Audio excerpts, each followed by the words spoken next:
All right, and we're back. Good to see you as always, Tim. Likewise, David. How are And things? it looks like we already have Kevin in the YouTube chat. Kevin, good to see you. And I think we did a better. He made a comment in the screenshot that I used for the preview thumbnail. We weren't sized as well as we should be, but look at us today. I think we're looking pretty good here. Yeah, that's your OBS talents shining through there, I think, David.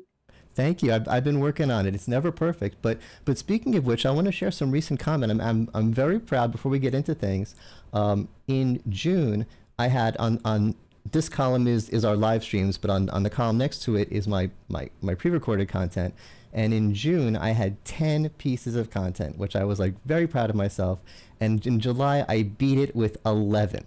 So I'm really pumping out the content. Head to the channel, check it out. It's a lot of stuff that I'm really proud of, but a few things in particular. One is a recent piece I did on the Microsoft Teams button. There it is, the Microsoft Copilot, not Teams button, the Microsoft Copilot button, which is going to be in our keyboards. We talked about it 2 weeks ago in our last live stream. We'll talk about it again. But Kevin, who covers Microsoft much closely and is very smart, knows much more than me about this, reached out to me and said, hey, there's a few things I got wrong. And when Kevin's talking Microsoft, I said, oh my God, do I need to take down the video? Am I complete? And he said, no, it's detail stuff. But I'm going to record a video later with Kevin today to follow up on this video. I'm excited about that. Look forward to that one. Look forward to that one. Also, I have a tutorial. We were just mentioning my skills in OBS. I want to see more of y'all using this stuff, so I'm sharing my secret sauce. There's a tutorial up there. I use Zoom with OBS to achieve this effect, and I'd love for your feedback on it. And one more, I did a video interview with Brian Phillips from Poly when I was at Infocom at the Poly HP booth. Everyone's looking at the cameras and the video bars, and there were these two little black boxes that everyone just kind of walked past. And when Brian explained with them to me, I'm like, oh, these are important. We need to talk about these. And I'm not going to go into the whole thing here, but basically, if you set up a video bar, that's great for a small room, but a room like ours, I'm not just going to have a video bar. I'm going to have multiple cameras. I'm going to have multiple microphones, multiple speakers, all kinds of stuff. And how do you run Microsoft Teams on that? And the best way to do that is to make the room into an appliance running Microsoft Teams. And that's what these boxes do. One's Android, one's running on Microsoft Windows. So learn more about them with that video. So with that, let's get on to our news for the day. Oh, one more thing I want to share I'm very excited about. I'm going to have in this seat with me next week, I don't think we'll do it live, maybe we'll do it live, the one and only David Michaels. We're going to talk about the state of events in the industry. I am very disgruntled about the state. I feel we have these wonderful products and I don't see them being used at the events I'm going to. We're dealing with the old stuff we don't like. And I tend to be too nice. I tend not to be critical enough. I think David Michaels might be able to give me some guidance and let's air our grievances. So I'm really looking forward to that. But with that, let's get into the news. Microsoft Teams just announced some earnings, and it seems like they're not having a bad time. Yeah, Microsoft financials, the very strong financial performance. They spoke about annual revenues exceeding $245 billion, which is a 15% year-over-year increase, which is quite phenomenal for a tech company with some headwinds, arguably some headwinds. For me, what was interesting was the focus. So in the actual earnings call, there was a lot on AI and cloud. So there was an awful lot about 77,000 organizations have adopted Copilot, which is up 180% year over year. There was an awful lot around about CapEx being spent by Microsoft, building or leasing data centers to support Microsoft AI and cloud services over the next 15 years. A lot of long-term commitment there, a lot of capital being spent on that. Then, of course, Microsoft Teams. So Microsoft spoke about Teams Premium surpassing, I think it was 3 million seats, which is growing. Yeah, 3 million seats, growing 400% year over year. Now that's premium, and premium is an add-on to existing team licenses. For premium, that's a big number. It is, yeah. So that's an addition to Teams. So it's not just Teams; it's Teams Premium. And what Teams Premium allows you to do is to do things like, well, it allows you to customize meeting templates and backgrounds. It provides you meetings protections with watermarks and end-to-end encryption for meetings of up to 50 attendees. You've got live transcriptions, live captioning for up to 20,000 attendees for town halls. That's another feature. But I think what's really driving this is the need for AI-powered meetings. So all the transcriptions, the meeting summaries, all of that, I think, is driving this demand for premium. So that's the stuff that's working. That's the stuff that's working well, that everyone gets, and the value is there. That's the, yeah. Even the critics are having trouble poking holes in the value of those features. Yeah, and I think what's difficult.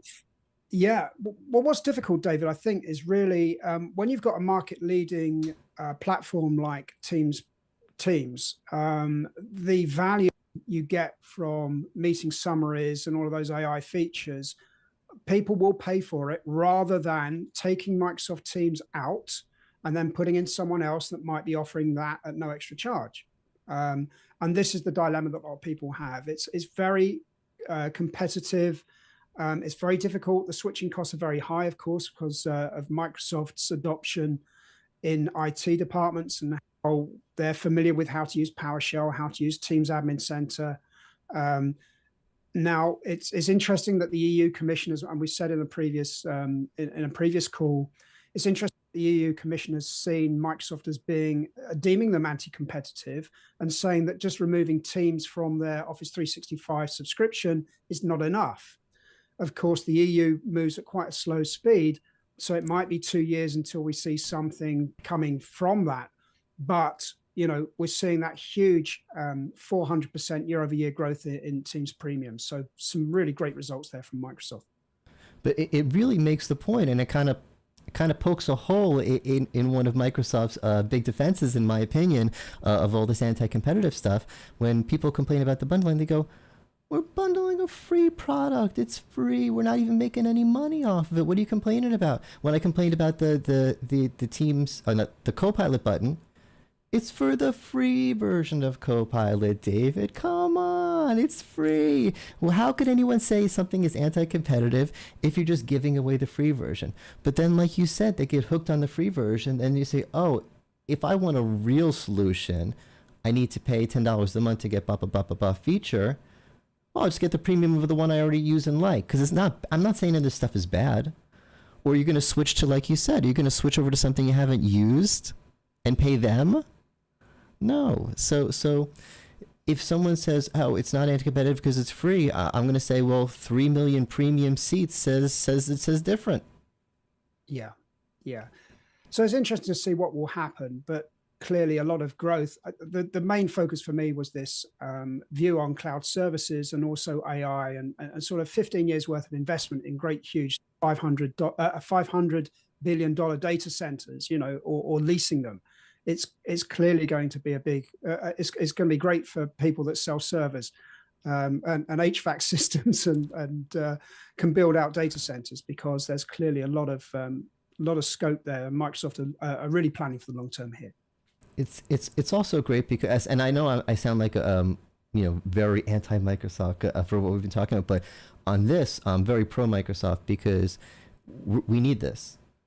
I'm all in on the AI. I know there's examples of it being dumb and saying wrong things. Yeah, I get it. But if you use it right, it is the defining technology of our times. I think it's so mind blowing, and I don't want to be held back by lack of server capacity. When some company, whether it's OpenAI or some small company we never heard of, comes with a great use for AI that's gonna, I don't know, help save lives in hospitals, I don't want them saying, oh, there's not enough server capacity. I want all the server capacity. And I think NVIDIA and Intel are doing their part by pushing for the whole AI on the edge, because if my local PC is powering Copilot, it's less that Microsoft's monster servers have to do. but we're going to need monster servers. We're going to need billions and billions of dollars of investment, and it has to come from the private sector. And Microsoft is doing it, and I can bash on them for what they're trying to do to get the money back that they're spending, but I gotta thank them for spending the money. Yeah, I think we're still in its infancy. AI is still in its infancy. We ain't seen nothing yet, I think, as the song title goes. And I do think that there's a long way to go to make it more accessible and easier. There's people that are just using standard AI prompts. They're not sort of exploring it in the way that people would like. There was a very nice, interesting example from Satya on the way in which you can use dynamics as well. So at the moment, you can use AI and some of the prompting. If you're an agent, and you've taken a customer query, you can use AI prompts and go out to Salesforce or Dynamics or something else to get additional information to make that call much easier for you. But what they were talking about Copilot Studio was taking data from all over the place, passing it to a subject matter expert, using a notification in Teams, using some workflow automation. So I think what we're going to see here is Copilot Studio being more of a way of integrating and automating workflow across different types of systems of record, systems of engagement. So that was particularly interesting that Satya brought out on the call. It's powerful While stuff. we're talking about it, David, really quick, I just want to explain why I brought up Kelly here by accident. Sorry, Kelly. I have this set up to bring up the avatar of the last person who spoke in chat, which is Kevin. So it's supposed to be Kevin there, but I must have broke it. But Kevin, really quickly, Kevin just said in chat, I sound like a Bond villain because I said I want all the server capacity. But I really do. It's not just, well, it is for myself because I am becoming addicted. I log into Chat GPT almost every day now, and just to check on stuff, just to run things by someone. It's nice to have someone in the office with you because you could say, hey, what do you think about this? Is this crazy? And I am starting to use it correctly. I'm not doing prompts. I'm having conversations with it and, keeping track of different threads. So I don't start all over again. It's me, David. Oh, it knows me. It knows that I have this website. It knows that I have this YouTube channel. It knows the context. I don't have to start all over with it. So I do, I am addicted to this new technology already. And, Kevin, I'm sorry, but I do want all the server capacity. I think they're like Dr. Evil. Maybe it's better if I do it. I've got the face and the haircut for it.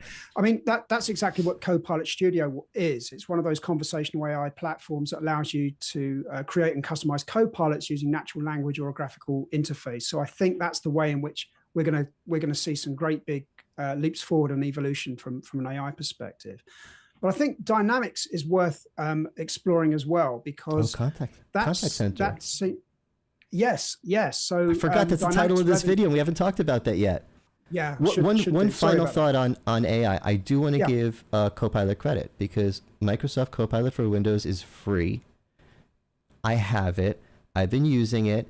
And unlike ChatGPT, it does images. It does the good stuff. It limits you. It says, too many images today. Come back tomorrow because I'm not paying premium. But yeah, it's fun. I gotta give it credit. I can't hate on it. It's ChatGPT in a nice, friendly little bubble. But let's go on to, oh my God, Contact Center. Am I a terrible analyst, or did it just right by me? Oh, that's right. Microsoft has a contact center. That should be like the biggest story. Yeah, I mean, so Dynamics grew by 16%, and that's driven by their cloud-based offering, which roughly, I think it's something like 90% of Dynamic revenue. Their equivalent of Salesforce, their CRM application. Dynamics 365 Contact Center. So yes, you may have missed it. It was launched on the 1st of July. It's a composable offering, meaning it's not a native out-of-the-box solution. You have building blocks of functionality. There's generative AI. There's Nuance IVR. There's omni-channel voice, SMS, chat, email, social. There's sentiment analysis, and there's workflow automation. But what is interesting is that it's described as a set of products that's built on Azure. And they spoke about in a video. So the launch was involved a video and a blog post. They spoke about having 17 different systems integrators, but I'm not sure that the launch was particularly successful. So much so that I, on my LinkedIn page, I sort of called them out. Great article. Everyone needs to read this. This is really good. Yeah. So, having worked in product management and sort of looking at launches and supporting launches, there are some key elements that you have to think about when you're launching a product. So do your market research, get an understanding of your target market, who the competitors are, what makes your product or service unique. And then you have to focus on the launch strategy. So you need a clear idea of what you're launching, why it's different. You need to have a look at your audience. You need to look at your timeframes and budgets. You also need to, and this is important, decide on the best channels and tactics to reach and engage your audience. And this is where I think that Microsoft really mucked up. There wasn't really anything about involving channels that help amplify your message. So, we weren't involved. Analysts weren't involved. There wasn't a very clear and compelling story to tell. You've got to have the right influencers and partners to help spread the word. And what I find frustrating is it's been such a long time in the making that it didn't get the right support for launch. There's not a great deal of information out there. You have to sit through very markety videos to try and get a sense of what it can do. But it feels to me like it needed a lot more love, care, and attention to get the sort of the bang for its buck. It just felt like it went off like a very damp firework on the 4th of July. It felt like it failed to hit the mark for me. And for us to have to go back and ask questions, what is it, what does it look like? How is it architected? I just feel like it was a bit of a wasted opportunity there. Yeah, I mean, I focus, it's all UC now, but obviously Let's Do Video, my main is video. But at this point, I would say more than half of my analyst friends are mostly focused on contact center. The people that I follow on LinkedIn, I'm almost afraid. I'm like, I just realized I'm sharing LinkedIn. Something could pop up any second. But the people I follow on LinkedIn, my analyst friends, it's mostly contact center stuff. And some of them are absolute rock stars. So the fact that, the fact that they didn't send me a message, okay, Let's Do Video, this is contact center, I get it. But the fact that I'm not seeing, who I'm talking about, there's 3 or 4, actually 5 or 6 names that if they were talking about this, it would be a big deal. They do have that kind of following. They're the people that about contact center, and I'm not, they're not excited about this. They're not showing it. So yeah, I think this is a missed opportunity. And I made a comment there. It's not showing there. It's like, oh no, Microsoft doesn't have to worry about anything. They don't really need us, but it is a missed opportunity. They could have helped. Well, I think so. And I do wonder whether or not I have to choose my words carefully. I wonder if there's a degree of complacency that's going through the campus at Redmond. I mean, they have got, and as Kevin well knows, that they've got lots of MVPs. Kevin just made a comment. Okay. Well, I'll be interested to see what he says. But they've got lots of MVPs out there that eat, breathe, sleep, drink Microsoft 365 days a year. They can get the message out there. There's channel partners, obviously, but there are other influencers that really need to understand how this changes the market dynamics. And I think that degree of complacency is not, well, we're talking about it. We shouldn't be talking about it. Kevin said it seems like a proof of concept. See what we can cobble together using all these Microsoft apps and tools. Okay, and Kevin knows this stuff better than me for sure. So is it all homegrown Microsoft code, or did they acquire some code from somewhere else? Well, of course, a lot of times contact center, you just buy it. Yeah, they did acquire Nuance, of course. So they got all of that capability there. There's a lot of generative AI prompts that can be leveraged to help things like sentiment analysis, help automate chat, that sort of thing. But it does feel like these composable building blocks. It's not like Teams. I can't download the native client, pay my license, and then it's up and running.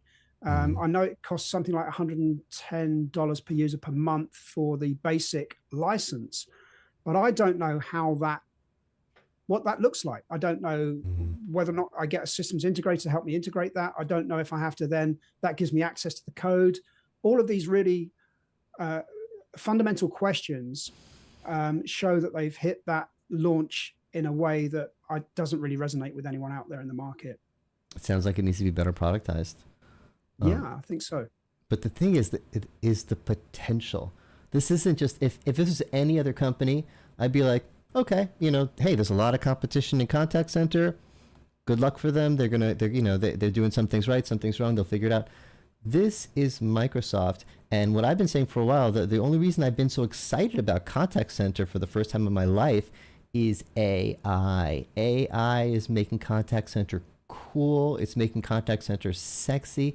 And it's not just making contact center fun to cover. It's making contact center solutions do what we've always wanted them to do, to really, really help. And Microsoft has the most AI of anyone. You know what I'm saying? They have the most access to, their partners, that complicated partnership with OpenAI itself.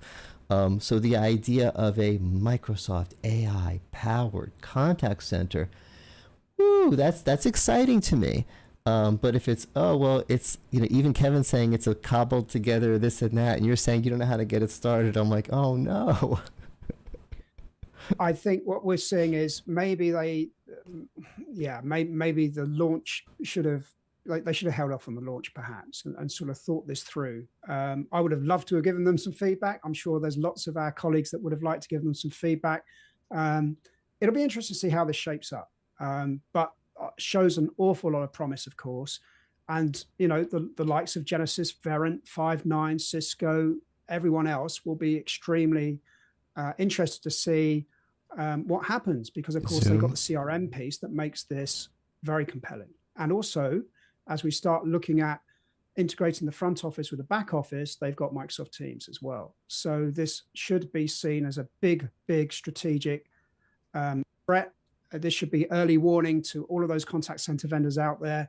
I just want to know more about it, to know, is this going to take 6 months to get there, 5 months to get there, 2 years? I don't know. Yep. One final thought you just popped into my mind. You made a point that a big part of the value of this is this isn't a new offering out of nowhere. It's part of their CRM. It's tied to their CRM. The value of a CRM that's tied to a contact center, that's a lot of value. And I've been even being obnoxious about this, but I've been kind of hinting that I'm not the only one who'd love to see a Zoom CRM. And either it is just not on Zoom's radar at all, or it is the best kept secret. I won't say the best kept secret in Zoom history, but they never leak the music of Zoomtopia. I always try to find out who the band's could be. They never ever leak it. So it's the second best kept secret in Zoom history if they're doing it. But if I had a Zoom wish list, I gotta say CRM would be top. Yeah, and there's plenty of people that do that. There's Zoho out there that obviously have CRM capabilities and a great huge platform to choose all sorts of components from to make life easier in the enterprise. Yeah, you've got to then start thinking, how difficult will it be for the likes of Zoom or Cisco or others to add CRM capability? It could be very basic CRM capability. It could be a lot more extensive. How difficult would that be? Or maybe HubSpot could be on the acquisition target for some of these vendors. Who knows? But this will certainly change the dynamics. Yeah, that's what I would almost think it would be better if it doesn't have all of the wonderful, powerful capabilities of Salesforce that are so impressive, because it's just too much for 90% of the population. I use the free version of HubSpot. I don't even get all the stuff in HubSpot, but just the free version of HubSpot, that'll get you through. And it's not just it'll get you through, it's awesome, it's powerful, and I love it. But it's HubSpot, it's something separate. I got to switch, the toggle taxing, and it'd be great when I'm in HubSpot and I'm on a contact, if I could just click on them and send them a Zoom chat. Ooh, that'd be great. But it just doesn't work that way. So yeah, I think, like you said, it could be a very simple implementation. Not that it could be, it should be. I want it to be. I don't want Salesforce inside of Zoom. It's too much for me. Yeah. I think that's about it, David. All right. Yeah, Any we- final we've thoughts covered a before we lot, wrap haven't it up? That was a fun one. I always say that, but it's always true. All right. I hope you have a great weekend. I hope everyone out there has a great weekend as well. And we'll see you in 2 weeks. Take care. Thanks a lot.